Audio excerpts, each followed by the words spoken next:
By one get one, एक पे एक फ्री फल प्राप्त होगा। आप लोग थोड़ा मेहनत किया करिए, थोड़ा पटेल भैया के घर की तरफ भी घूम जाइए। हाँ, उधर से भी लोगों को लेकर के आया करिए सभी लोग, क्योंकि भगवान की कथा हो रही है। भगवान की कथा बार बार नहीं मिलती है। ये भगवान की कथा जितना ही सुनेंगे ना, उतना ही आपके लिए फायदा होगा। इसलिए सब कुछ छूट जाए लेकिन भगवान की कथा कभी छूटनी नहीं चाहिए। और जब कथा में बैठिए तो एकदम सुंदर बन करके मुस्कुराते हुए, हाँ ऐसे बैठते हैं मालूम पड़ता है कि यहाँ पे नाच देखने आए हैं। एकदम पलथी मार के भगवान की कथा में बैठ के सुननी चाहिए। और जो लोग बैठते हैं अपना अपना फोटो मोबाइल खोल करके देख लीजिएगा कि कोने कोने मॉडल का हाथ पैर, कोने कोने मॉडल का चेहरा बना करके बैठे हैं हम यहाँ पे। हाँ, जाने के बाद अपना अपना फोटो जरूर निहारिएगा मोबाइल खोल करके। इसलिए भाव से भगवान की कथा में ये एकदम प्रसन्नचित्त हो करके बोलिए राधे रानी सरकार की जय, बोलिए कृष्ण कन्हैया लाल की जय हो। इसलिए आप लोगों का फोटो पूरी दुनिया देख रही है, पूरी दुनिया देख रही है। इसलिए एकदम मुस्कुराते हुए, हाँ पहले चेहरे पे 12 बजा देते हैं। अब चेहरे पे 12 बजा करके बैठेंगे तो हमारे कैमरा वाले भैया भी सोचते हैं छोड़ो रोनाहा चेहरा को क्यों बार बार घुमा करके दिखाएं, इसलिए वो कैमरा भी नहीं घुमाते हैं आप लोगों की तरफ। कल से सभी लोग एकदम सुंदर सुंदर बन के आएंगे, सुंदर सुंदर एकदम श्रृंगार करके, मेकअप करके, सुंदर कपड़ा पहन के। और कोई पैर को एकदम सीधे ठाकुर जी के सामने कर देता है और कोई पैर को कोई सो जाता है तो भगवान की कथा में आराम से बैठ करके कथा सुनिए भाव से। बोलिए कृष्ण कन्हैया लाल की। इधर के लोग नहीं, इधर ही के लोग, तो इसलिए थोड़ा इस पे ध्यान दीजिएगा।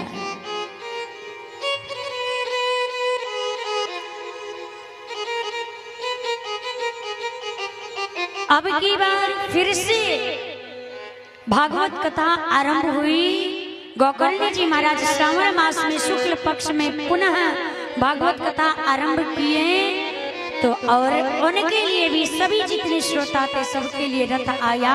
जिस तरह से भगवान राम के निज धाम पधारने पे सभी अयोध्यावासी उनके साथ ही बैकुंठ पहुंच गए थे, वैसे ही सभी भागवत के द्वारा गोलोक धाम पधार गए। ये योगियों को भी दुर्लभ है, जो योगियों को भी दुर्लभ था। इसलिए जो भगवान का कथा सुनता है यानी पठन पाठन करता है वो सर्वत्र पाप से मुक्त हो जाता है। ये भागवत ऐसी है। नारद जी से सनत कुमारों ने कहा कि नारद जी आपने प्रमाण पूछा है, मैंने आपको प्रमाण भी बता दिया कि सोचो कि इस भागवत से प्रेत का उद्धार हो सकता है तो हमारा और आपका उद्धार नहीं हो सकता है। बिल्कुल जो भागवत जी के शरण में आ जाएगा उसका उद्धार हो जाएगा।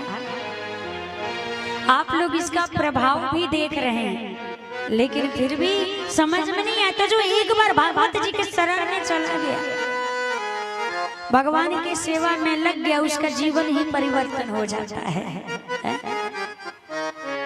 इसलिए भगवान की कथा को सुनिए। 7 दिन की बात है, 7 दिन कहाँ, 2 दिन तो निकल गया, 5 दिन। 5 दिन में इतनी भक्ति करिए जब तक आपके भीतर बदलाव न आ जाए। मेरा यहाँ पे आपके गांव में हर वर्ष आकर के कथा करने का कोई मतलब नहीं बनता है जो आपके भीतर कुछ बदलाव ही ना हो। और हम देख रहे हैं कि कोई परिवर्तन दिखाई नहीं दे रहा है। गुरु जी के आश्रम पे भी हर साल मैं कथा करती हूँ, गंगा तट भी कथा करती हूँ। आपके क्षेत्र में पिछले बार भी किया। आपके क्षेत्र में मतलब साल में 12 महीने होते हैं, 12 महीने में मैं 11 महीने आपके क्षेत्र में ही रहती हूँ और 1 ही महीना में बाहर रहती हूँ। आपके मिथिला धाम में तो कितना भाव होता है, कितनी भक्ति होती है, लेकिन आपका ये पहला गांव है जहाँ पे मैं देखती हूँ कि हमारी माताएं बहनों के भीतर कोई भाव नहीं दिखता है। यहाँ के भक्तों में कोई भाव नहीं दिखता है। अभी ऑर्केस्ट्रा आएगा तो रे राम राम पंसुआ खूब उड़ाएंगे और खूब रात भर जग करके नाच देखेंगे, लेकिन यहाँ भगवान की कथा में किसी के भाव में परिवर्तन में कोई भाव नहीं। इसलिए भगवान ने मनुष्य तन दे करके भेजा है इतना सुंदर कि भगवान का भजन करो, कथा करो, सुंदर सुंदर विचार रखो, लेकिन नहीं। अरे ये समय बिताइए मत, समय को गंवाइए मत। जो समय बीत जाएगा ना वो फिर दोबारा आने वाला नहीं है।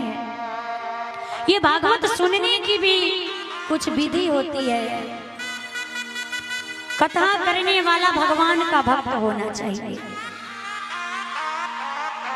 सुंदर ढंग से दृष्टांत के द्वारा समझा सके।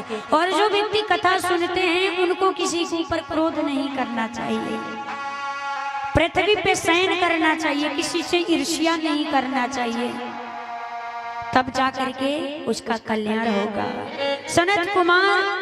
जब सनत कुमार महाराज कथा करा रहे थे तो उसी समय पे 16 वर्षीय श्री सुखदेव जी महाराज मन ही मन चिंता करते हुए वहां पधारे। सबने खड़े होकर के उनका स्वागत किया। सुखदेव जी महाराज ने कहा कि धन्य है आप लोग जो बैठ करके भगवान की कथा को सुन रहे हैं। केवल इस पृथ्वी लोक में सुलभ है, ये देवताओं को भी दुर्लभ है, ये ना वैकुंठ में सुलभ है, न सत्य लोक में सुलभ है, न कैलाश पर सुलभ है, ये सिर्फ पृथ्वी लोक में ही सुलभ है। ये भगवान की कथा है जिस भागवत का आप लोग ऐसा स्वादन कर रहे हैं, क्योंकि ये हमारे भाग्य का ही विषय है जो हमको श्रीमद् भागवत महापुराण सुनने का अवसर प्राप्त हो रहा है। आप लोग बड़े भाग्यशाली हैं, सच कहिए तो कुछ हो या ना हो भाग्यशाली हैं। क्यों? क्योंकि हमेशा भगवान की कथा को आप सुनते रहते हैं, किसी न किसी बहाने से भगवान की कथा को सुन ही लेते हैं। आपसे बड़ा बड़ा भाग्य और क्या हो सकता है? समझिए कितना सौभाग्य है।